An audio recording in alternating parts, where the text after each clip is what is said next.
Allahu Allahu Allahu Allah Allahu Allahu Allahu Allah Allahu Allahu Allahu Allah Allahu Allahu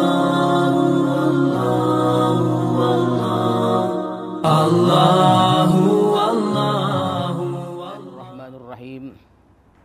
Assalamualaikum warahmatullahi wabarakatuh.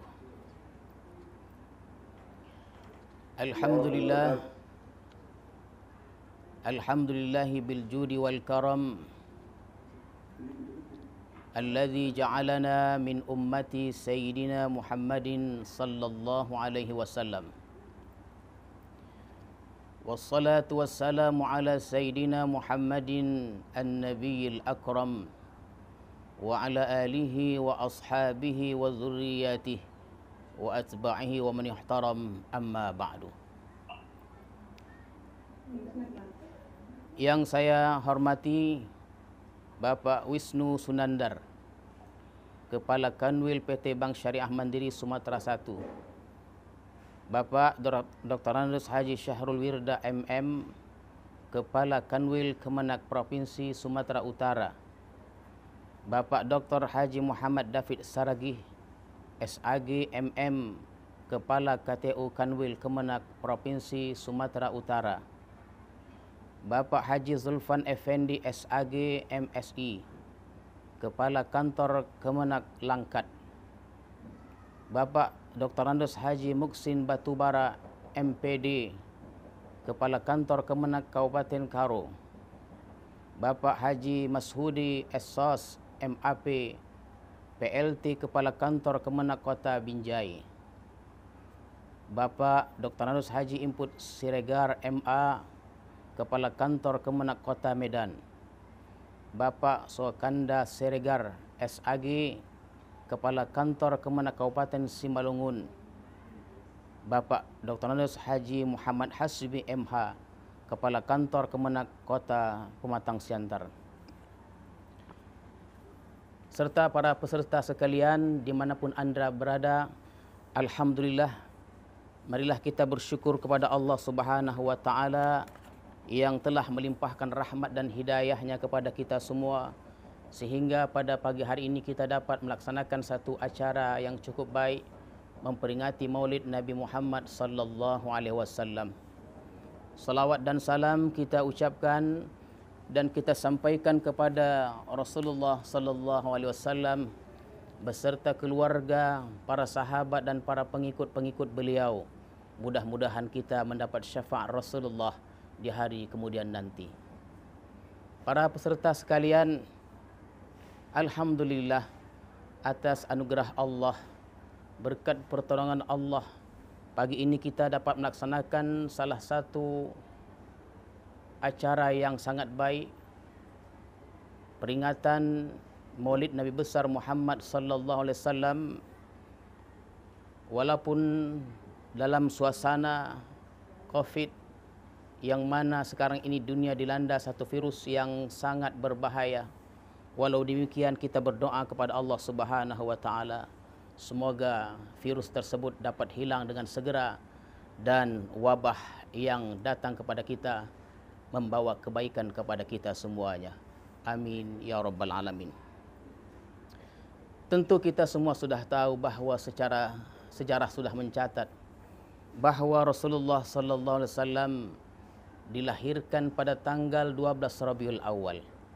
Beliau dilahirkan di waktu fajar, dan ada 4 orang perempuan yang berjasa, yang berperan dalam kelahiran dan kelangsungan hidup baginda Rasulullah sallallahu alaihi wasallam. Peristiwa-peristiwa pada kelahiran Rasulullah sallallahu alaihi wasallam mengandung makna dan rahasia-rahasia yang apabila kita gali tidak akan habis-habisnya. Rasulullah, seperti mana yang kita ketahui, dilahirkan oleh seorang perempuan bernama Aminah, dibidani oleh seorang perempuan bernama Al-Shifa atau Al-Syafa, dibantu oleh seorang budak perempuan bernama Suwaibah dan disusui oleh seorang perempuan bernama Halimatus Sa'diyah. Perlu kita ketahui bahawa nama-nama perempuan yang mulia tersebut mengandungi makna dan rahasia yang sangat dalam.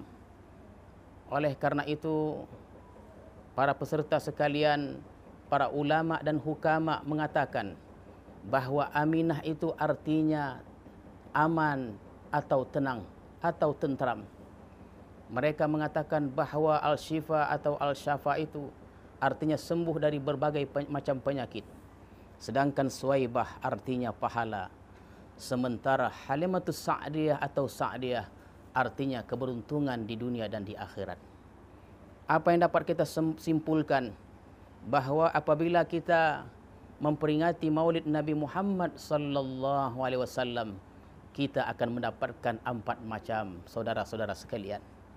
Kita akan mendapatkan 4 macam. Yang pertama adalah apabila kita memperingati Maulid Nabi besar Muhammad sallallahu alaihi wasallam, kita akan mendapatkan rasa ketenangan di hati, keamanan zahir dan batin. Kita akan mendapatkan Al-Shifa atau Al-Shifa, yaitu kesembuhan dari berbagai macam penyakit. Kita akan mendapatkan Suwaibah yang artinya pahala. Dan yang terakhir, kita akan mendapatkan Sa'diyah yang artinya keberuntungan di dunia dan di akhirat. Mudah-mudahan harapan kita kepada Allah, kita mendapatkan 4 perkara tersebut. Ini yang pertama, 4 nama perempuan yang mengandung makna yang sangat dalam bagi kita semuanya.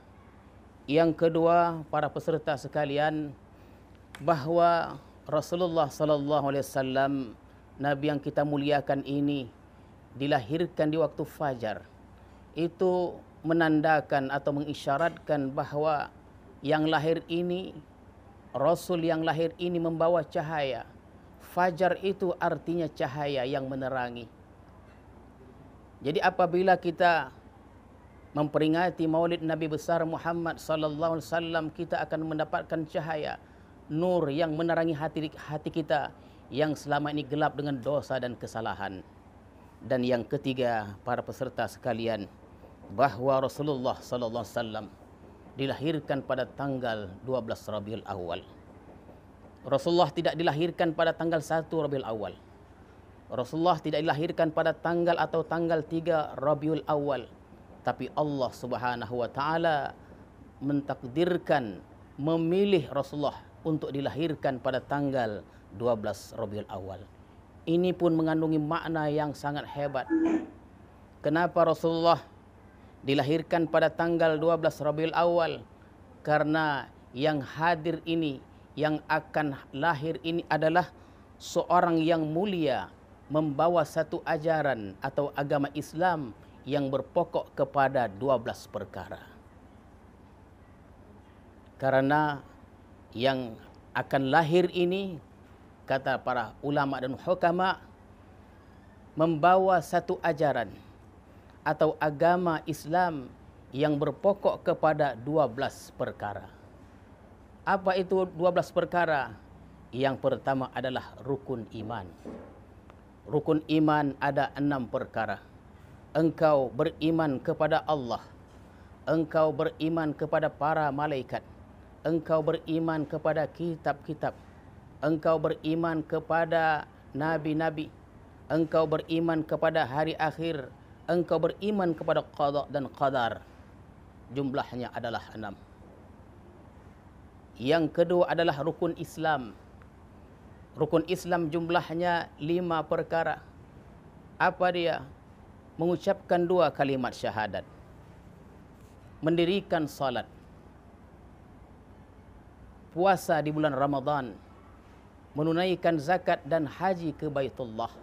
Jumlahnya 5. 6 tambah 5, 11. Dan 1, hadirin sekalian, kalau yang pertama rukun iman 6 perkara, yang kedua rukun Islam 5 perkara, dan satu lagi rukun ihsan 1 perkara, jumlahnya 12. Apakah rukun ihsan itu? Rukun ihsan adalah an ta'budallah An ta'budallah ka'annaka tarahu fa illam takun tarahu fa innahu yaraka. Beribadalah engkau kepada Allah seakan-akan engkau melihat Allah. Bila engkau tidak melihat Allah, sesungguhnya Allah melihat engkau. Ingin saya jelaskan sedikit para peserta sekalian tentang an ta'budallah. Satu rukun dari al-ihsan ini, an ta'budallah ka'annaka tarah fa illam takun tarahu fa innahu yaraka. Beribadahlah engkau seakan-akan engkau melihat Allah. Bila engkau tidak melihat Allah, sesungguhnya Allah melihat engkau. An ta'budallah ka'annaka tarah itu artinya musyahadah. Musyahadah itu artinya menyaksikan Allah dengan mata hati. Sedangkan fa'ilam takun tarahu fa'innahu yaraka. Apabila engkau tidak melihat Allah, sesungguhnya Allah melihat engkau. Itu namanya muqarabah. Apa arti muqarabah? Memperhatikan, melihat, mengintai. Jadi hadirin dan peserta sekalian, tanamkan dalam jiwa kita. Dan itulah yang terbaik, bahawa Allah Subhanahu wa taala senantiasa memperhatikan kita, senantiasa melihat kita, gerak-gerik kita, penglihatan kita, pendengaran kita, langkah kita yang kita langkahkan, dan semua gerak-gerik kita dilihat oleh Allah Subhanahu wa taala. Itu namanya muqarabah, dan muqarabah yang baik akan melahirkan satu yang sangat hebat, namanya musyahadah, menyaksikan Allah dengan mata hati. Karena Ali pernah ditanya, "Ara'aita rabbaka ya Ali?" "Na'am, ra'aitu rabbi bi'aini qalbi." Ya, kulihat Tuhanku dengan mata hatiku. Ada orang bertanya tentang musyahadah dan muqarabah ini, hadirin sekalian, bahawa antara musyahadah dan muqarabah ini ada perbedaannya. Farqun ba'idun, perbedaan yang sangat jauh. Musyahadah ini dinamakan golongannya adalah al-wasil, orang yang sudah sampai. Sedangkan muqarabah yang belum sampai dinamakan as-salik atau as-sair atau al-murid. Siapakah mereka? Mereka adalah yang berjalan, yang merintis untuk sampai kepada maqam musyahadah tadi. Apa perbedaannya? Dalam hikam itu disebutkan farqun ba'idun bainal wasili was-salik. Perbedaan yang jauh antara wasil dan salik. Perbedaan yang jauh orang yang sudah sampai kepada maqam musyahadah dan muraqabah. Di mana perbedaannya? Yang pertama, orang yang sudah musyahadah, orang yang sudah menyaksikan Allah ini, menjadikan Allah itu dalil adanya alam. Sedangkan as-salik, pada tataran muqarabah, mereka menjadikan alam sebagai dalil adanya Allah. Farqun ba'idun, perbedaan yang sangat jauh. Yang pertama, Allah itu sebagai dalil adanya Allah. Allah itu sebagai dalil adanya alam. Sementara muraqabah atau as-sa'il ini, as-sa'ir atau al-murid, alam ini sebagai dalil adanya Allah Subhanahu wa taala. Jadi orang yang sudah sampai kepada maqam musyahadah sebenarnya tidak perlu dalil lagi, bukti akan adanya Allah. Bagi mereka tidak perlu dalil. Mereka tidak perlu dalil dari Al-Quran maupun Al-Hadis membuktikan Allah itu ada atau tidak. Kenapa mereka tidak memerlukan dalil itu? Karena mereka sudah menyaksikan Allah Subhanahu wa taala. Contohnya, para peserta sekalian, peserta yang berada di tempat masing-masing. Apakah tuan-tuan serta puan-puan sekalian untuk sampai ke tempat kerja, untuk sampai ke kantor tempat bekerja, memerlukan dalil lagi? Adakah tuan-tuan, bapak ibu sekalian memerlukan tanda atau alamat lagi? Apakah tuan-tuan memerlukan orang untuk bertanya di manakah kantorku? Tidak perlu lagi. Kenapa? Karena tuan sudah kenal kantor tuan itu. Karena bapak ibu sudah tahu alamat, sudah tahu di mana letak posisi kantor itu. Jadi tidak perlu dalil lagi. Tapi ada orang lain yang tidak pernah sampai ke kantor bapak ibu sekalian, tidak pernah sampai ke tempat kerja hadirin sekalian, maka dia akan bertanya kepada orang. Dia akan mencari tanda, dia akan mencari alamat untuk sampai ke tempat tujuan itu. Ini perbedaan yang sangat jauh. Jadi bagi yang sudah sampai kepada maqam musyahadah ini, Allah itu tidak ghaib bagi mereka. Sementara kita ini mungkin kita bukan pada muqarabah, bahkan di bawah lagi kita memerlukan dalil akan adanya Allah Subhanahu wa taala. Hadirin para peserta sekalian, apa yang ingin saya sampaikan dalam kesempatan kali ini yang lainnya, bahwa dalam memperingati Maulid Rasulullah sallallahu alaihi wasallam menimbulkan kecintaan kita kepada Rasulullah sallallahu alaihi wasallam, yang Rasulullah perintahkan kepada kita untuk senantiasa beribadah kepada Allah Subhanahu wa taala, mengikuti ajaran-ajaran beliau baginda Rasulullah sallallahu alaihi wasallam. Bahkan Allah berfirman dalam Al-Qur'anul Karim, "Wa ma khalaqtul jinna wal insa illa liya'budun." Tidak aku jadikan jin dan manusia hanya untuk menyembah kepadaku. Berangkat dari ayat ini, ingin saya petik satu hikmah dari hikam Al-Ata'iyah yang disampaikan oleh Al-Arif Billah Ahmad Ibn Athaillah Sakandari, bahwa kata beliau, ihalatukal a'mal ala wujudil firagh min ru'unatin nafsi. Saya ulang hadirin sekalian, ihalatukal a'mal ala wujudil firagh min ru'unatin nafsi. Menundanya engkau akan amalan-amalan atas adanya kelapangan, termasuk dari kejahilan atau kebodohan diri. Kita semua tahu bahwa yang menyertai program ini tentu sibuk. Berangkat dari rumah jam 8, mungkin balik dari kantor menuju rumah jam 4 atau jam 5.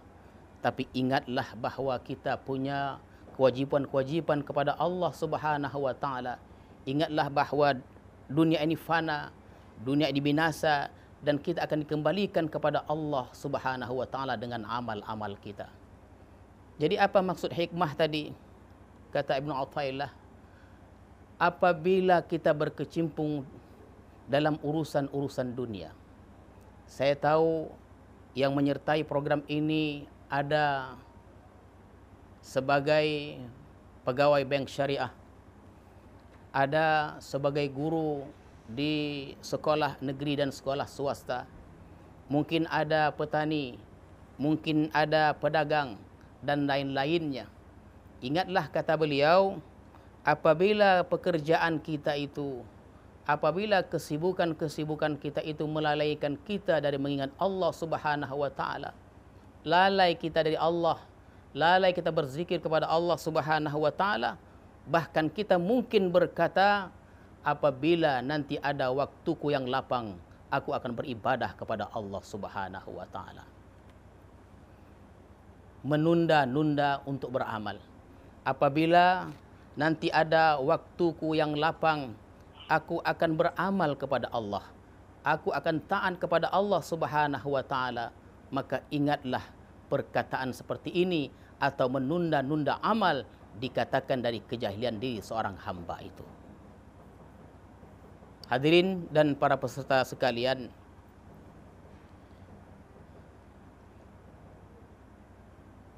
di dalam Suhuf Ibrahim itu ada disebutkan bahawa di dalam 24 jam itu kita mesti membagi 4 bagian. Jadi, kapankah kita disebut orang yang berakal itu? Kalau tadi orang yang menunda-nunda untuk beramal disebut adalah orang yang jahil. Lalu siapakah orang yang berakal itu? Orang yang berakal itu adalah orang yang mampu memanage, yang mampu mengelola waktunya dengan baiknya. Maka disebutkan dalam Suhuf Ibrahim bahwa yang baik itu adalah apabila 24 jam itu, satu hari satu malam itu dibagi menjadi 4.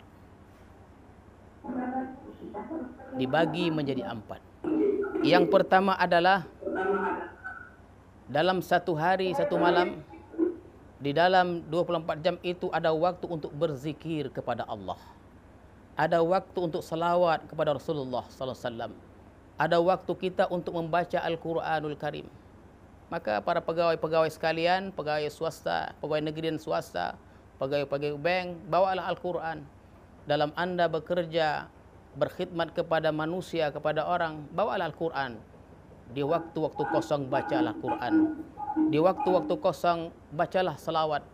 Di waktu-waktu kosong berzikirlah kepada Allah Subhanahu wa taala, karena Allah berfirman, "Ya ayyuhalladzina amanu dzkurullaha dzikran katsira." Wahai orang-orang yang beriman, sebutlah Allah, Allah, Allah dengan sebutan yang banyak. Sambil Anda melayani orang, membantu orang, sebutlah Allah, Allah. Ini yang pertama, dalam 24 jam itu kita mesti ada berzikir kepada Allah Subhanahu wa taala. Yang kedua, di dalam 24 jam itu kita ada muhasabah. Mengingat kembali, sudah berapa umurku ini? Sudah berapa amal yang kukerjakan? Sudah berapa dosa yang telah kubuat? Berapa amal yang akan kupersembahkan kepada Allah Subhanahu wa taala? Adakah hidup kita semata-mata untuk dunia, atau adakah hidup kita semata-mata untuk akhirat? Ini mestilah kita fikirkan. Yang ketiga, orang yang berakal itu apabila menjadikan hari-harinya itu, yang ketiga adalah untuk tafakkur. Tafakkur itu artinya adalah memikirkan akan kejadian-kejadian alam dan menuntut ilmu. Seperti kita saat ini memperingati Maulid Rasulullah SAW, namanya menuntut ilmu seperti ini dikatakan tafakkur. Kenapa dikatakan menuntut ilmu itu tafakkur? Memikirkan. Apa yang difikirkan? Memikirkan akan firman-firman Allah. Memikirkan akan sabda-sabda Rasulullah. Memikirkan akan perkataan ulama dan aulia Allah. Dan yang keempat, di dalam 24 jam itu ada waktu untuk mencari nafkah untuk keluarga kita. Jadi hadirin serta para peserta sekalian, inilah 4 macam.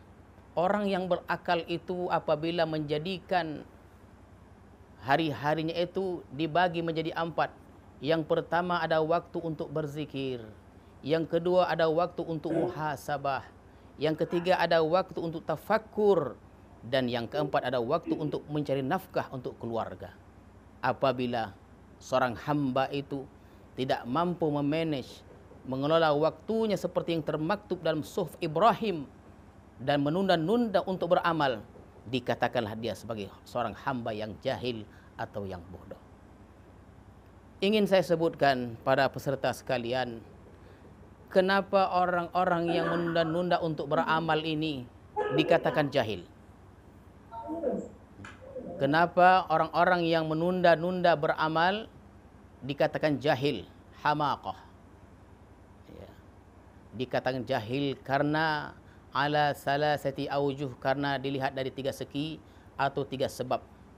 Yang pertama adalah dikatakan seorang hamba yang menunda-nunda untuk beramal itu jahil. Yang pertama, isaruhud dunya alal akhirah allati hiya marji'uhu wa watanul haqiqi wa dha'fu imanihi biqaulihi ta'ala wal akhiratu khairu wa abqa. Itu yang pertama. Dikatakan jahil karena ia mengutamakan dunia atas akhirat. Sedangkan akhirat itu allati hiya marji'uhu, tempat kembalinya. Wa watanahul haqiqi, dan tempat negeri yang hakiki. Wa dha'fu imanihi, dan lemah imannya akan firman Allah. Wal akhiratu khairu wa abqa, sesungguhnya akhirat itu lebih baik dan lebih kekal dari dunia ini. Dunia ini sementara saja. Bekerja bukan tujuannya. Bekerja itu adalah untuk membantu kita beribadah kepada Allah Subhanahu wa taala. Maka kita mesti disibukkan dengan perkara-perkara yang dituntut. Jangan kita disibukkan dengan perkara-perkara yang dijamin oleh Allah Subhanahu wa taala. Ingin saya ulang hadirin sekalian, sibukkanlah diri kita terhadap perkara-perkara yang dituntut oleh Allah. Jangan sibukkan diri kita terhadap perkara-perkara yang dijamin oleh Allah Subhanahu wa taala. Apa yang dituntut? Ibadah kepada Allah. Apa yang dijamin? Rezeki Allah kepada kita. Kalau Allah sudah jatahkan, jatah itu pasti sampai kepada kita. Jadi dikatakan bodoh karena hamba itu mengutamakan dunia atas akhirat. Sedangkan akhirat itu merupakan tempat yang kekal abadi yang kita nanti-nantikan. Yang kedua adalah dikatakan bodoh seorang hamba yang menunda-nunda waktunya untuk beramal itu, taswifuhu bil amali ila waqtil firaq qad la yajiduhu bal yakhtatifuhu al maut qabla dhalik. Inilah pantangnya kita menunda-nunda untuk beramal. Dia berkata bahawa apabila ada waktu aku yang lapang nanti aku akan beramal ibadah. Hadirin sekalian, tuan-tuan serta hadirin, dia tidak sampai kepada waktu lapang itu yang dia ingini, tidak sampai. Kenapa? Bal yakhtatifuhul maut, karena dia dijemput oleh kematian qabla dzalik. Kita tidak tahu hidup ini. Kam min salimin mata bighairi illatin wa kam min saqimin 'asha hina min ad-dahri. Berapa banyak orang yang sehat walafiat tapi mati secara tiba-tiba, dan berapa banyak orang yang sakit tapi hidup berkepanjangan. Kita tidak tahu nafas kita, hadirin sekalian. Dalam kita bekerja, sedang kita makan, sedang kita minum, kita berjalan dan lain-lainnya, Allah hentikan nafas kita, matilah kita. Sedangkan kita belum siap menghadap Allah Subhanahu wa ta'ala.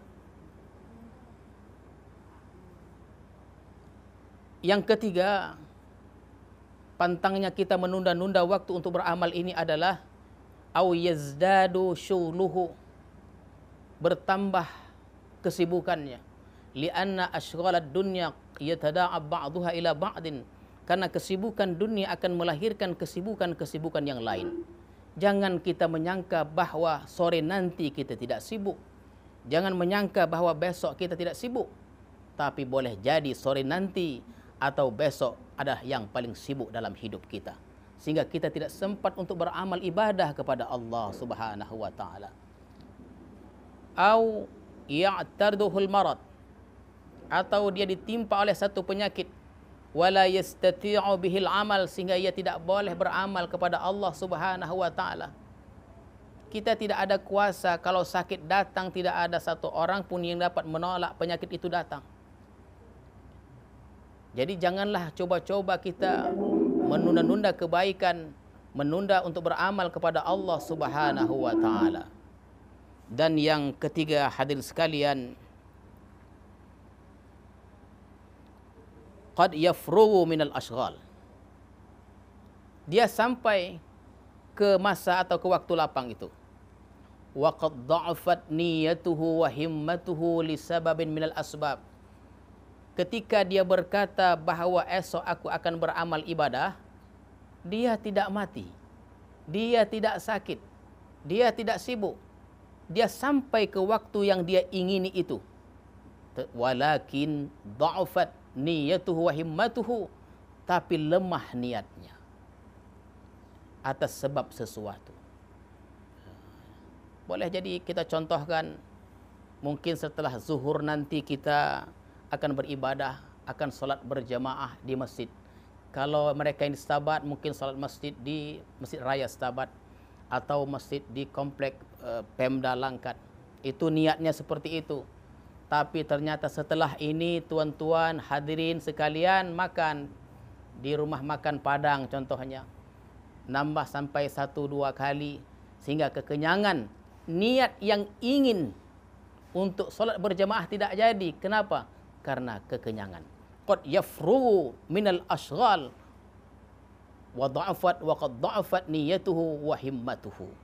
Inilah hadirin dan hadirat sekalian, apa yang ingin kita garis bawahi, bahwa dalam memperingati Maulid Nabi besar Muhammad sallallahu alaihi wasallam ini, kita kuatkan azam kita, kita kuatkan kemauan kita bahwa kita di dunia ini hanya sementara saja. Bekerjalah kita, karena bekerja itu untuk menguatkan kita, untuk memudahkan kita dalam beramal kepada Allah Subhanahu wa ta'ala. Semoga amal ibadah kita diterima oleh Allah Subhanahu wa ta'ala.